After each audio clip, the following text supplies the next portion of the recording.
All right, it looks like we are live. Hello, everyone. This is Kay.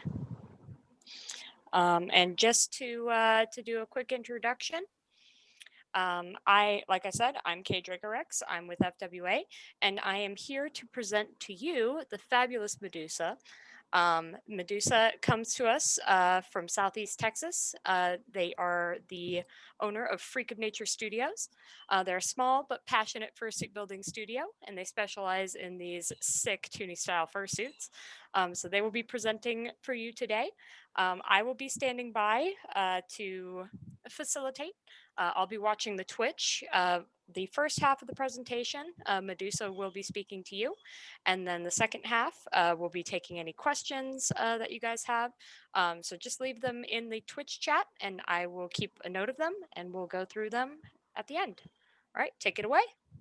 All right. Hi, guys. Like Kay said, I'm Medusa, also known as ManedFreak as known as Freaky Studios on Twitter and ManedFreak on Instagram.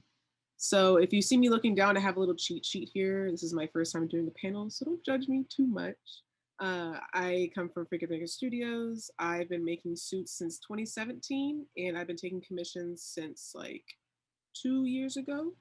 So I have a little bit of experience. I like to call myself a professional, but I'm not 10 years, So I'd like to thank Kay for letting me host this panel and inviting me to host this panel. I'm really excited to show you guys the basics of like foam base making and possibly more onto actually furring and completing a head. So this panel will consist of mainly how to make a foam base and the basics of that. And then the second 30 minutes will be Q&A. Anything you guys want to know about fursuits, I'm more than happy to answer any questions you guys have.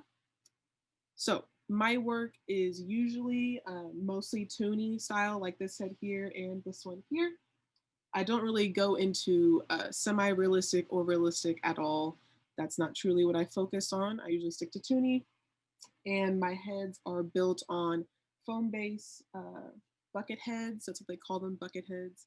There's a bunch of different types of foam bases and ways you can make them. They have resin, they have plastic canvas, they have all types of different ways you can make fursuit heads, but I do the foam base bucket head method.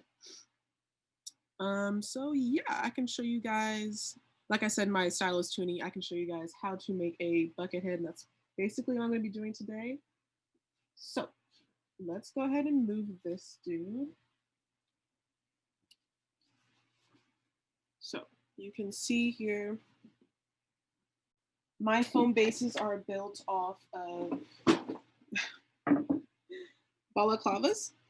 So basically, you put this over the head, and this is the base that the foam base bucket head is built off of. This is made using the measurements that I get from my clients, the circumference of the head, and then divided by 2, and that's the width of the balaclava. So if you have a 22-inch head, this from here, this side to this side will be 11 inches, okay? So then you would put this over the head, and you would build the foam on top of this. You glue this all down. So, make sure I didn't forget anything. So yeah, this is just a basic cotton print fabric. You can buy this from anywhere like Hobby Lobby or anything like that.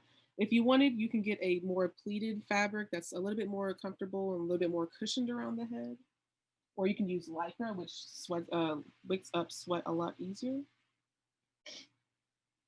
So when I say buckethead base, this is basically what I mean.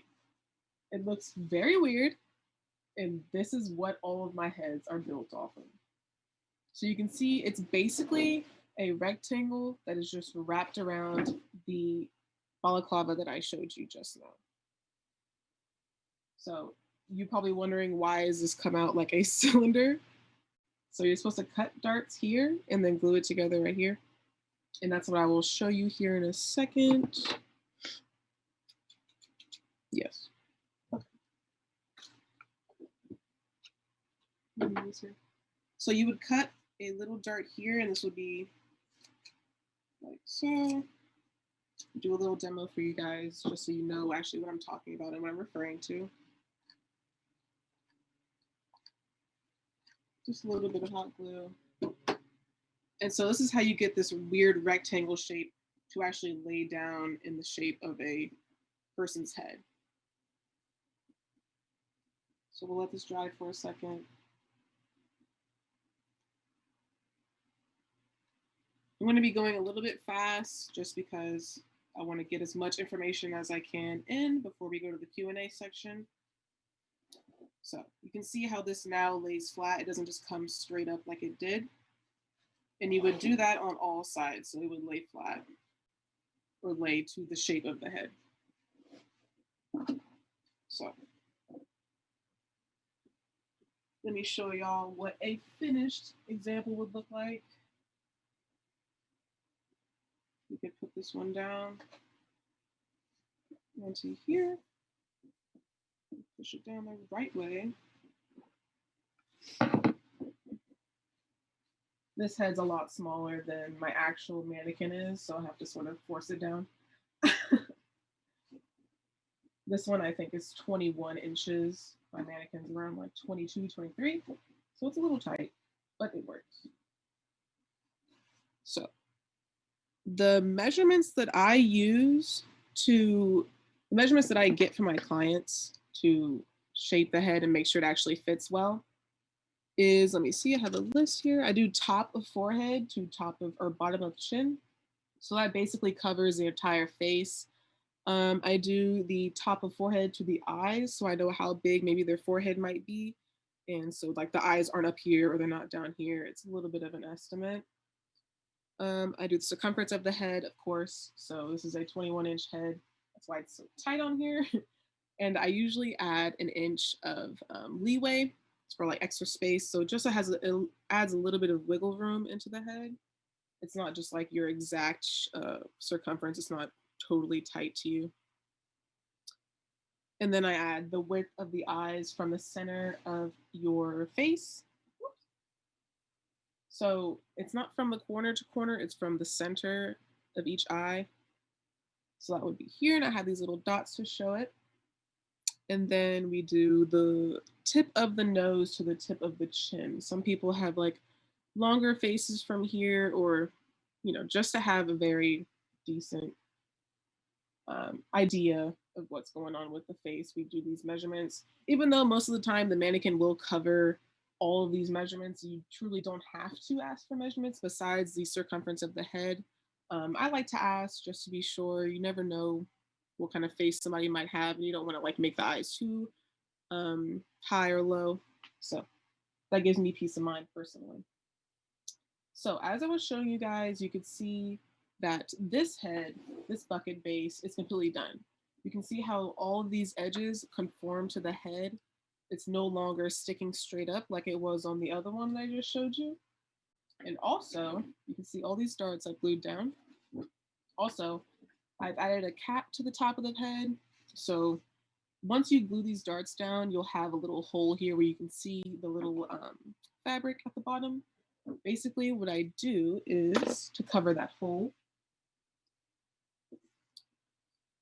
I measure from this point, let me see if you can see that, from like this little point where the foam ends and where this point where the foam ends also.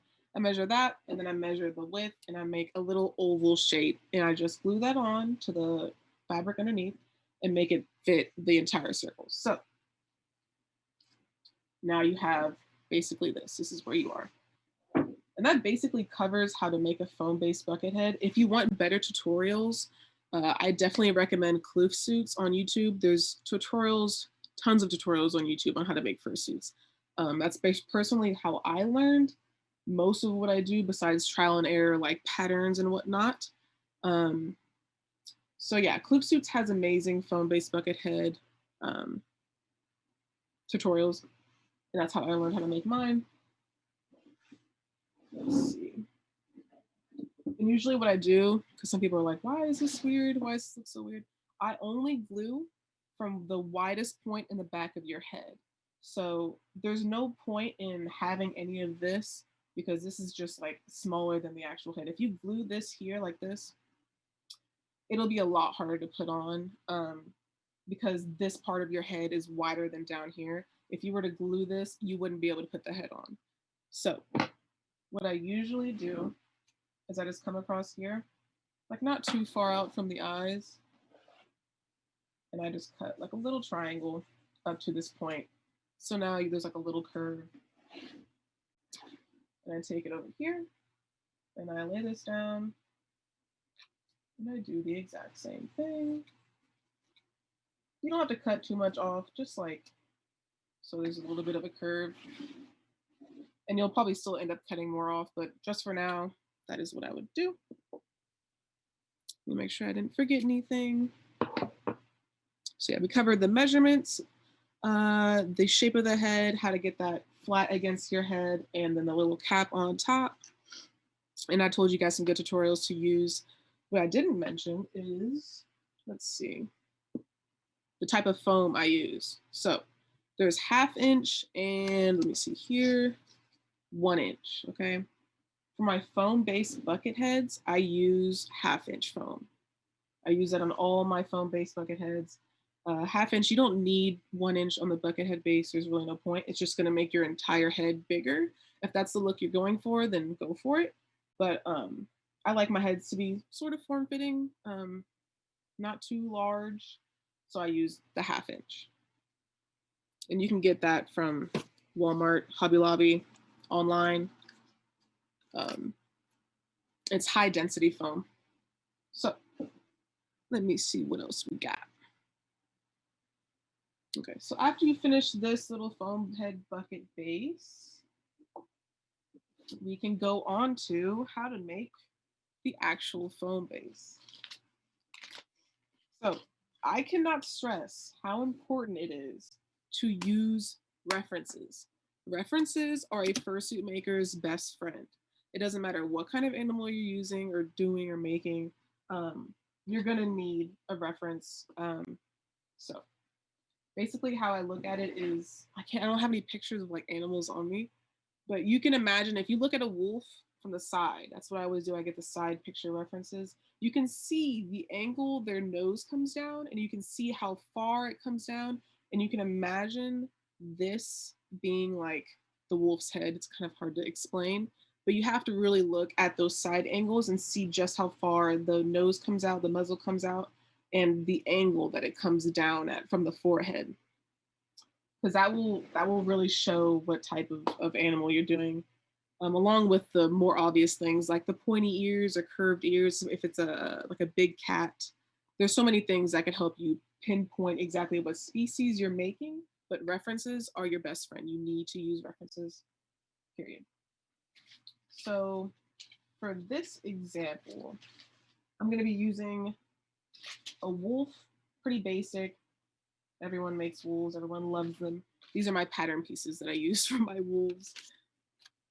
I've figured these out through trial and error, many trials, many errors. So this is basically, so as I was saying, you can see how this is here like this flat.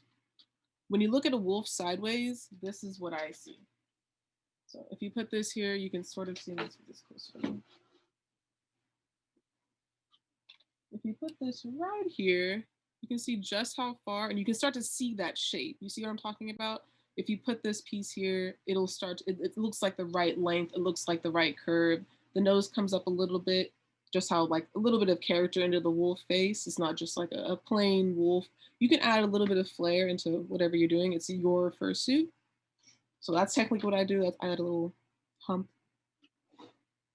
So you would cut these out of foam. You would take this, I cut 2 pieces of 1 inch foam to flesh it out because right now it's just flat. So it'd be 1 inch here, 1 inch here, and then 1/2 inch and 1/2 inch. And then I also add these little cheek topper pieces, and I'll show you, I have all these cut out right here. I add these little cheek topper pieces just to add a little bit of bounce to the face. So I'll show you. The words are so hard. They're so hard to come up with. So you can see these little pieces right here. That's this. You can see how this curves out. just a little bit. Yeah, that is here right now. Okay.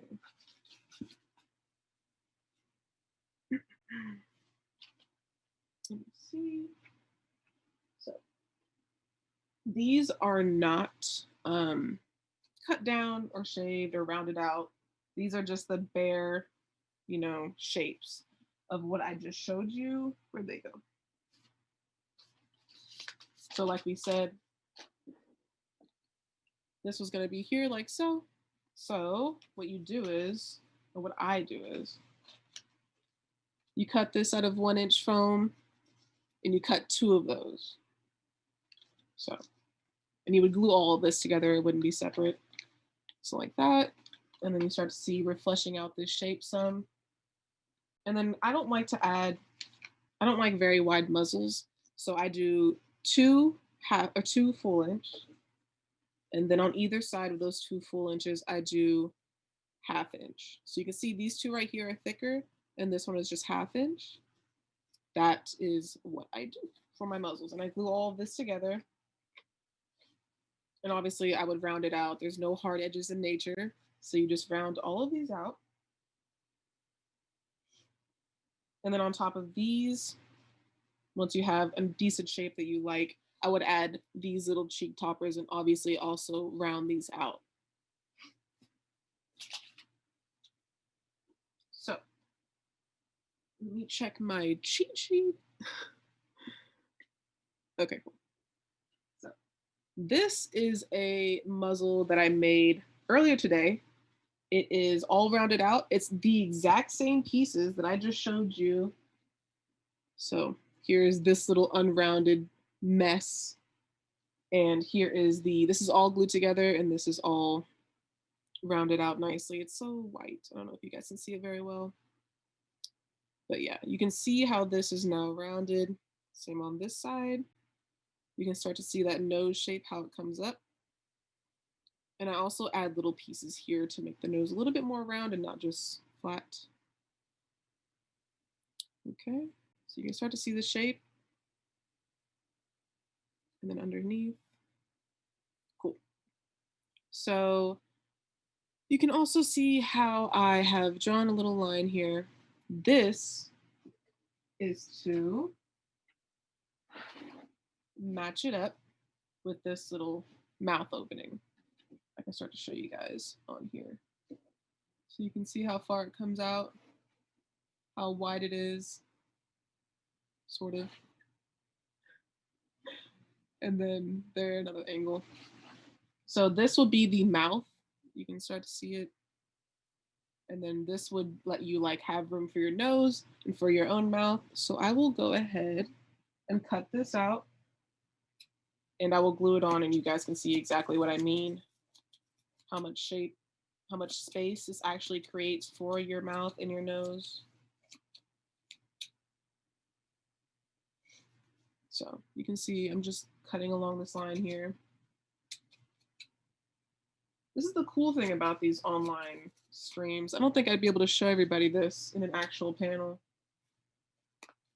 I doubt I'm even doing a good job of showing you here, but it's worth a shot. So I'm just cutting along this line and cutting out basically a big cavity for your mouth and your nose.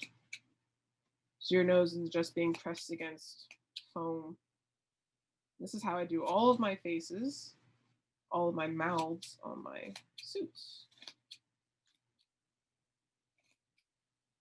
Wow, I'm cutting this. Let me make sure I haven't forgotten anything.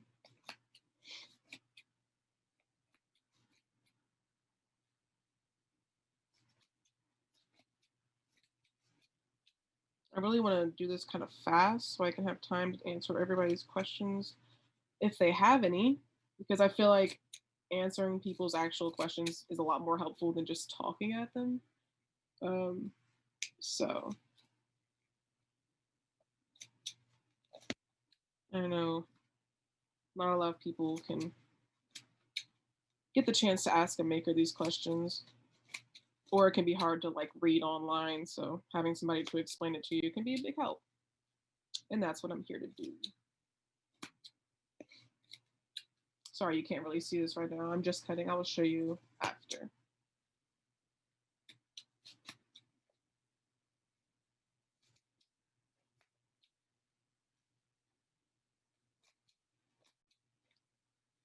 It doesn't have to be exact.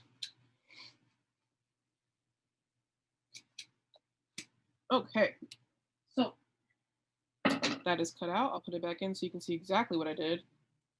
So at first it was so blown out like this, and you could see this was all there.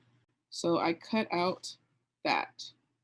So now you have a nice mouth. Doesn't come up too high. And in the back, this is all open. You see this? So this gives you a lot of space to breathe and airflow and all of that good stuff. You want airflow in a Toonie style head. In any head, you want airflow, but specifically.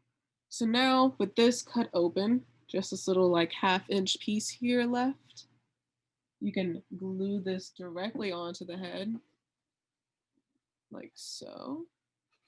And let me see if I can show you guys underneath.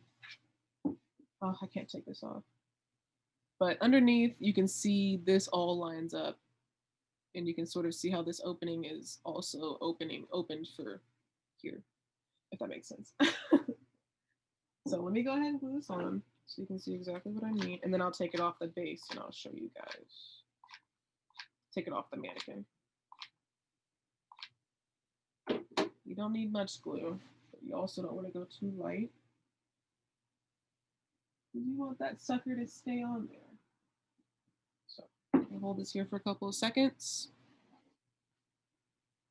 And you can see how I try to avoid this eye shape is like so.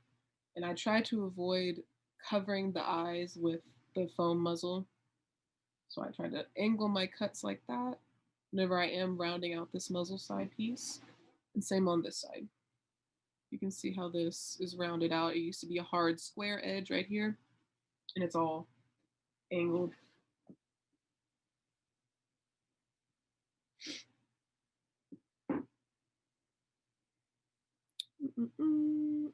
This is half the fun of making fursuits, is just waiting for glue to dry. So much fun. Somebody needs to make like an instant hot glue, dry ice hot glue method. That would save me hours. Okay. And I think after this, I'm going to show you guys how to make the ears. I have little pieces that I can show you guys how to put together. How I personally make ears. And so you saw the process of how I use my pattern pieces to translate them to foam. And in like either 1/2-inch foam or 1-inch foam, I would use that, copy it onto the foam, cut the foam out, and then glue it onto the head and then round it out. That is the process I use for all of my pattern pieces.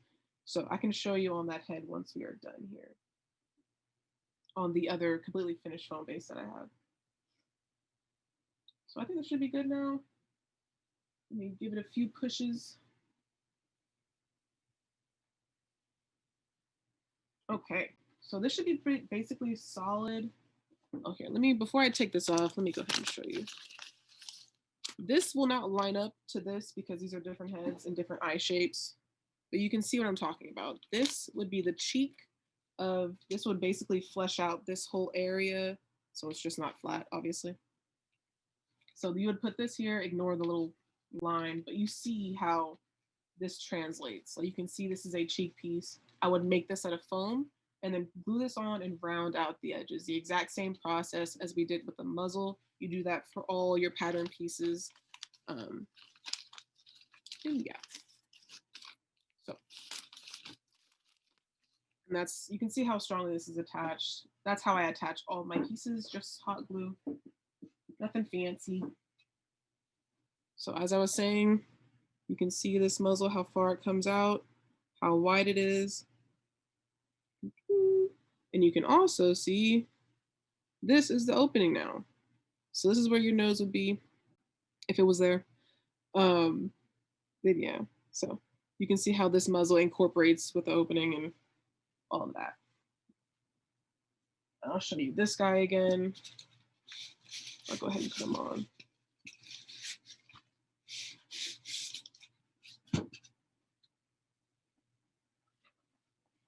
I'm sorry if I'm going too fast.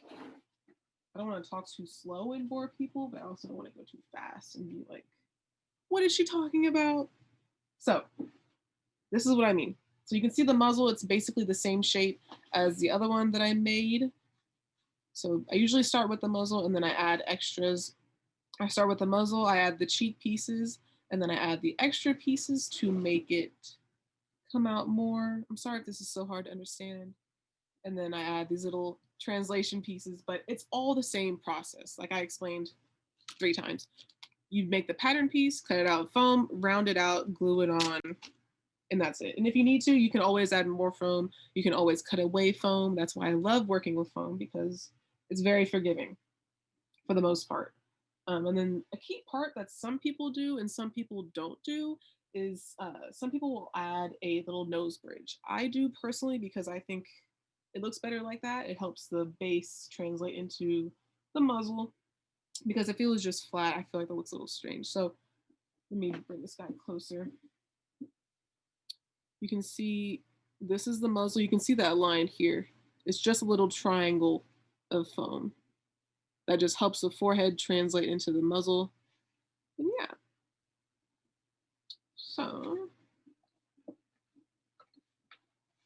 the last thing I'm going to go over before we start taking questions is going to be ears. So let me get to that really quick.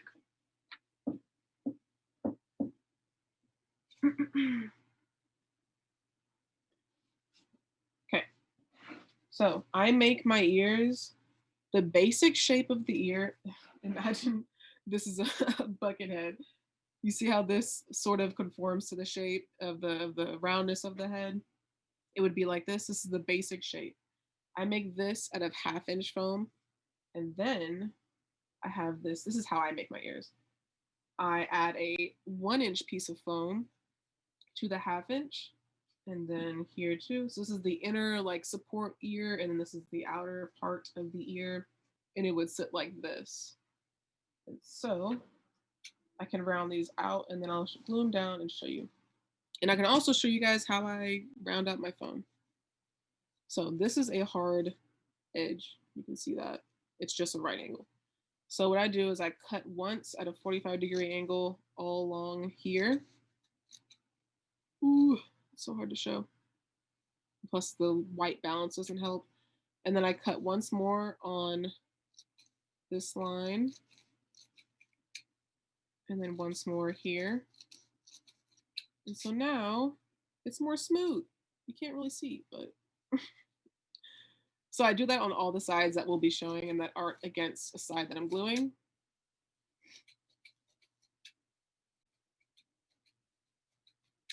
Until we end up with something with no really, instead of there being a right angle here, it's more angled down.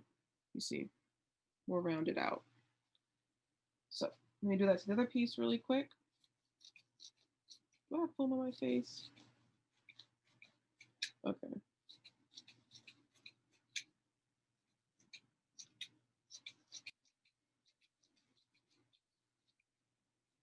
And once you do this 1,500 times, you get so used to it. It's like second nature. You just snip away. Especially if you get used to your scissors. Your scissors are your best friend. That's all I ever use to cut foam is just scissors. Yeah. Some people use special scissors or they use turkey cutters or whatnot. Personally, I just use scissors. So now that these are rounded out, you can't really see, less of a hard angle. Let me glue these down. And then I can show you the final product. And this is exactly how I made the other ears on that wolf base that I showed you, the fully finished foam base. So I just add hot glue to the back of this and glue it directly onto this ear. And hold it there for a couple seconds, doesn't take very long. Same with this piece. I'm going to add hot glue here and add it onto here. And you can do this with any shape ear, cat ears, big cat ears, literally anything. Just cut your 1/2-inch foam out of your basic shape, cut your basic shape out of your 1/2-inch foam, and then add the little support pieces to either side. So it fleshes out the ear. It's not just like a flat ear.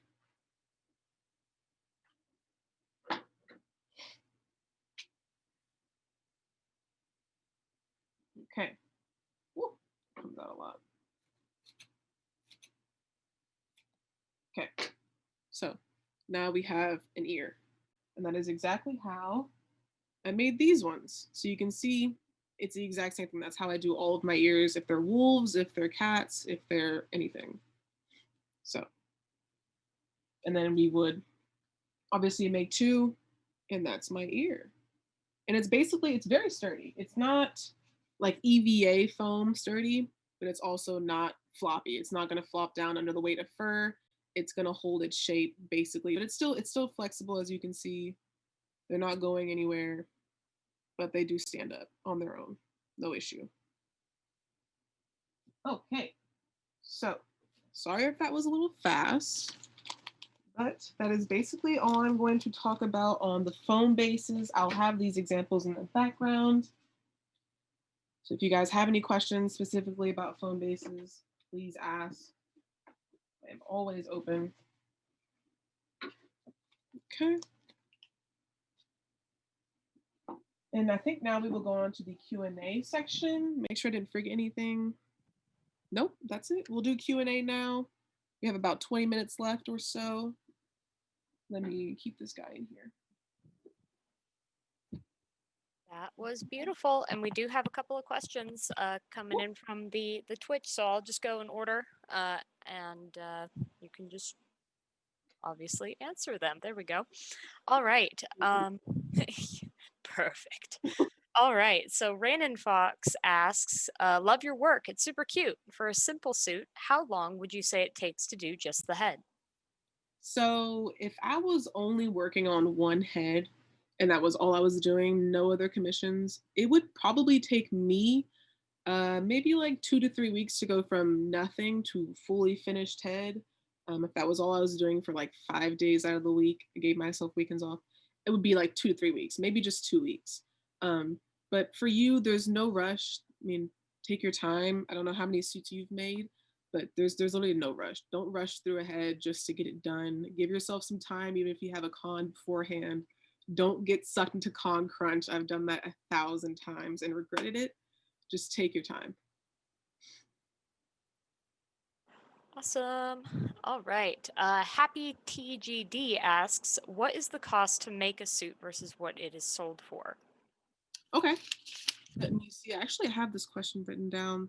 So the most expensive, if you're talking about full suits, the most expensive portion of any suit is going to be fur. If you want good quality fur, that can range from $20 to $25 a yard to like $40 a yard, maybe 50 if it's like a custom run, or if it's like super long pile or just very rare fur, rare colors, they can get up there per yard. So fur is the most expensive thing when it comes to fursuit making. After that would be foam.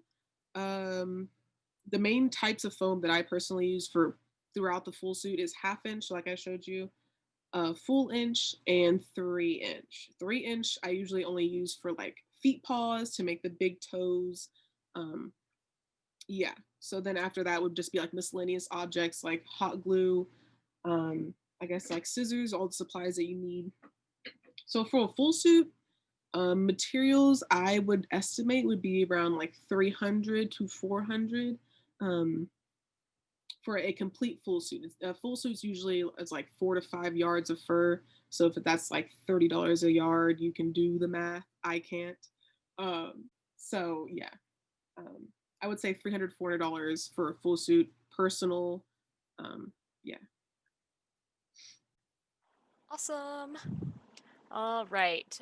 This one's a quick personal one, but Mala the butterfly cat is curious about what you've got in your tank back there. You see that? It's my bearded dragon. His name is Lizard Tim, and he's just staring at this fur that I brought in here just for the stream. He does not like it. He's like, "Why is that next to me? And why is it so tall? I hate it." But yeah, It's just getting creative. he doesn't know. He's just like, "I don't like it." All right. Next one is from Heavenly Fluff Creations, and they actually have two questions. The first question is, what's a recommended good shaver to give a very smooth cut? Okay. And then the second question is easiest way to make patterns from scratch that work and how to get the best fit on the head. Okay. So for the first question, I figured somebody would ask. So I brought this in here. This is the shaver that I use. It's the Andes Ultra Edge, and this one's just like a special edition. I don't think it really makes a difference. I got this from my grooming friend. She sold it to me. But the blade that I use, this trimmer is really cool because you can take off the blade and replace it with any other like length. So this is a 7FC. 7 is I think it's 1/8 of an inch. Um, so that's usually what I use. That's what I use on this head. It doesn't bring it crazy short, but it also doesn't leave it long. You get crisp lines with this if you do use this. Take your time. Don't rush. Oh, where are you going? Ooh, take your time. Don't rush. Like, you don't want to mess up the shaving, especially after you've sewn everything together. That can be like the worst thing. So yeah, I use the Andes Ultra Edge, and then I use the 7FC blade. The FC stands for finishing. It doesn't have a, because the non-FC blades, just the 7 blade, is has skip tooth edges, so it doesn't shave flat. The finishing blade is for finishing touches, so it shaves a lot smoother. The 7 is just for like taking hair off. It's not really meant to keep it smooth.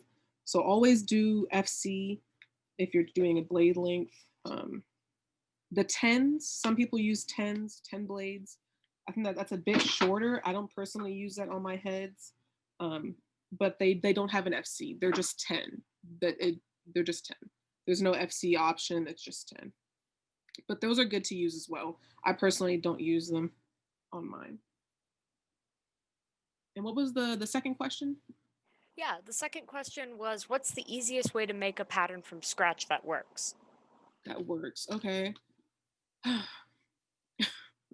That's such a hard question because there's no way you will get it how you want it on the first try. Or at least for me. I could not. It took me like 2 or 3 tries, and even then, for all the pattern pieces that I have in here, it takes just trial and error. Like you put it together and you're like, oh man, I don't like how this cheat doesn't come out farther. I don't like how it's not wide enough. You just have to try and get the pattern that you want. Just trial and error. But if you don't want to deal with that, you can always buy somebody else's pattern online. I know a bunch of people that sell them. They sell their own fursuit making foam base patterns, and then you just end up cutting those out and putting it together, and it looks exactly how you see it online. That's really a foolproof way to getting it the first time. If you're going to be making your own patterns, I don't think you're going to get it right the first time. But like I said, use references. References are your best friend for any kind of fursuit that you want to make. Awesome. All right. Jamala the butterfly cat asks, I'm curious about somewhere to find a good list of fur retailers. I know about 5, but sometimes I have a hard time finding the fur I need. Okay. So fur suppliers, there are some good lists online.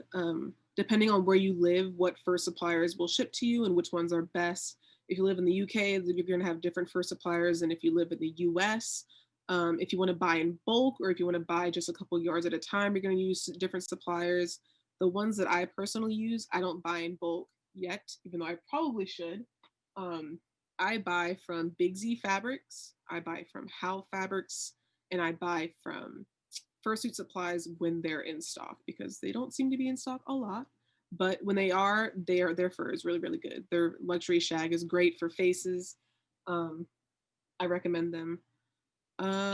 In Big Z Fabrics, they have the short shag and they have longer shag. They have medium, they have half shag. They have so many different lengths and so many different colors. So I would recommend those three: Big Z Fabrics, How Fabrics, and Fursuit Supplies. If those don't work for you, I would go online. There's tons of forums, and they have different, like I said, different suppliers, different places to buy them, and whatnot. So And a couple of people in the chat are backing Fursuit Supplies. yeah, yeah, Big fans here. Yeah. All right, let's see if I can say this without butchering the name.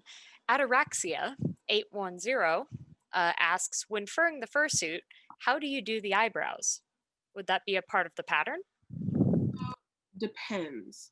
For a pattern like this, I did keep the eyebrows into the like actual fur pattern. If you don't want to do that, I don't have a picture of it, but on an earlier head that I made, I think it's on my website, you can see that I completely furred the head, and then I sewed in with a ladder stitch eyebrows made out of minky. So with that, the pattern comes out extra sharp. There's no like edges like with a fur. You have to shave it right to make the edge nice. With the minky, if you sew that on, it's just a clean edge. Um, so that's a great option to do. Or you could just pattern it in like I did with this head. But if there's a lot going on, like you see how this head has like these arrows, it has these little arches here, and it has the eyebrows. With this head, I would do um, these little arrows into the fur pattern, this little arch into the fur pattern, but these eyebrows I would add on out of minky after the fact, because there's just so much going on here. Um, you would probably skew the pattern of the head, so the symmetry, if you did try to add all of this in, just because there's so much going on. So I would just do these two simple things and then add the minky on top with a ladder stitch after the fact. So there's a bunch of ways you can do eyebrows, or you could just add them on with make the eyebrows out of felt and then just glue them on. Some people do that as well. They'll shave the fur down underneath and then glue them on.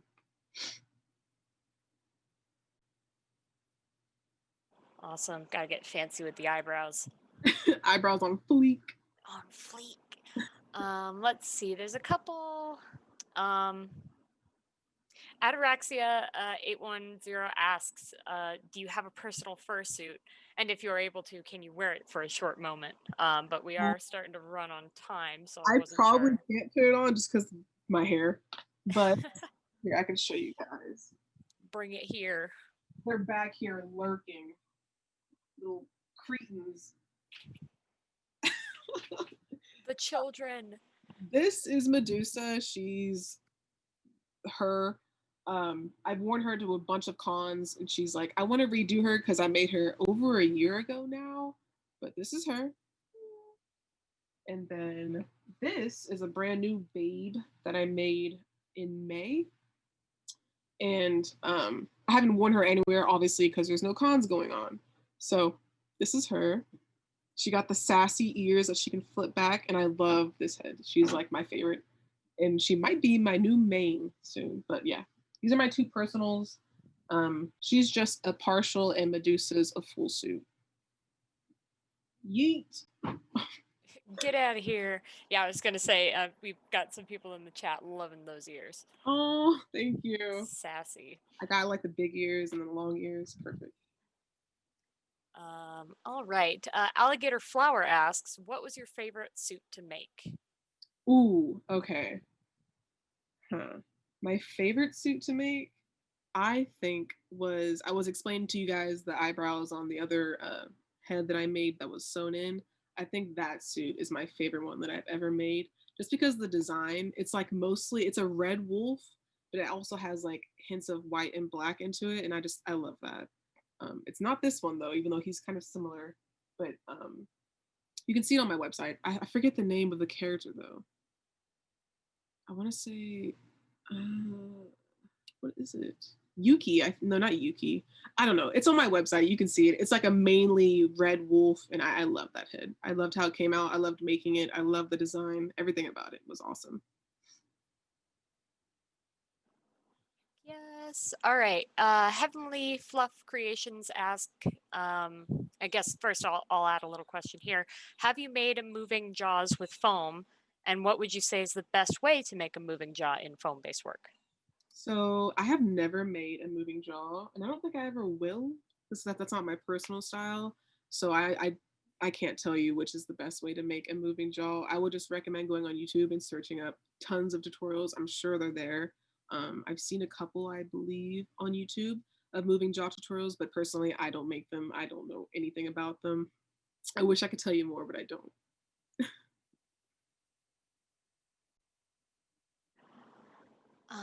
The next one is Jamal the Butterfly Cat asks if you have a list of good stitches for fursuit sewing. Yeah. Let me see. I'm pretty sure it's called the blanket stitch. That is the stitch that I use the most. Let me look it up really quick just to make sure I don't misinform you guys. Yeah, okay. The blanket stitch is what I use for sewing all of these details in, sewing everything to the head. I use blanket stitch majority of the time. I never use a whip stitch, which is just so you have two pieces of fabric and you're just like going like this. I don't usually do that. So I use a blanket stitch for everything. And then for sewing the fur to the nose, let me see, like here, so you don't see the edge here, it's just sewn on. I use the ladder stitch. The ladder stitch is an invisible stitch that most makers use to add like small details on, and that's what I was explaining how I added the eyebrows on. So blanket stitch and ladder stitch are the biggest stitches that I use, and almost the only stitches that I use on my heads. Besides, Sorry, I'm writing that down too because Lord knows. Awesome. Cool. okay, if you don't know how to make that, YouTube everything. The internet is a glorious place. It is. It's amazing. Yeah, Jamala appreciates it as they do not have a sewing machine, which Yeah. relatable content. Yeah. All right, I have a question as a token scaly. What kind of fabric material do you suggest for a reptilian? Hmm.